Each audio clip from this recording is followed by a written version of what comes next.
चला मैत्रिणींनो, बघा मी आज सर्दी आणि खोकल्यासाठी रामबाण असा काढा तयार केलेला आहे आणि तो कशा प्रकारे मी तयार केलेला आहे तो व्हिडिओज आपल्यासोबत शेअर करत आहे. तर मैत्रिणींनो, बघा आता पावसाचे दिवस चालू आहे. तर पावसाचे दिवस चालू असताना सर्दी खोकल्याचं प्रमाण वाढतं. डोकेदुखी आणि सर्दी खोकला तसेच ताप वगैरे यांचं प्रमाण खूप वाढतं. म्हणून मी इथे आज आपल्यासोबत इथे सर्दी आणि खोकल्यासाठी रामबाण असा काढा कसा बनवायचा तो व्हिडिओ आज आपल्यासोबत शेअर करत आहे. तर माझं हे चॅनल सबस्क्राईब करून ठेवा, जेणेकरून असेच नवनवीन व्हिडिओ मी आपल्यासोबत शेअर करत राहील. तर बघा मैत्रिणींनो, मी इथे सर्व साहित्य इथे टाकलेलं आहे.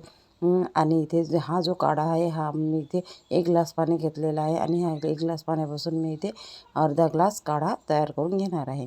तर बघा मैत्रिणींनो, सर्व साहित्य मी टाकून घेतलेलं आहे आणि छान प्रकारे इथे गॅसवरती उकळी द्यायचं आहे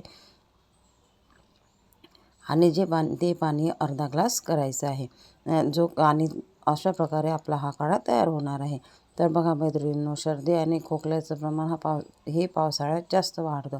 तर अशा प्रकारे जर आपण 2 दिवस हा जर काढा रात्री झोपताना पिलो किंवा सकाळी उठल्या ब्रश केल्यानंतर पिलो तर आपल्याला नक्की सर्दी खोकल्यासाठी आराम मिळतो. तर मी अशा प्रकारे हा इथे काढा तयार केलेला आहे. आता हा आपल्याला 1 ग्लासमध्ये काढून घ्यायचा आहे. तर बघा मैत्रिणींनो, अशा प्रकारे हा इथे काढा मी अर्धा ग्लास काढा तयार झालेला आहे आणि हा काढा आहे हा गरमच प्यायचा असतो, जेणेकरून सर्दी आणि खोकल्याला आराम मिळतो. तर तुम्ही अशा प्रकारे हा काढा नक्की करून बघाल. व्हिडिओ आवडला असेल तर लाईक नक्की कराल आणि अशा प्रकारे हा काढा घरी तयार करून बघाल. तर माझा व्हिडिओ आपल्याला कसा वाटला कॉमेंट कराल. धन्यवाद.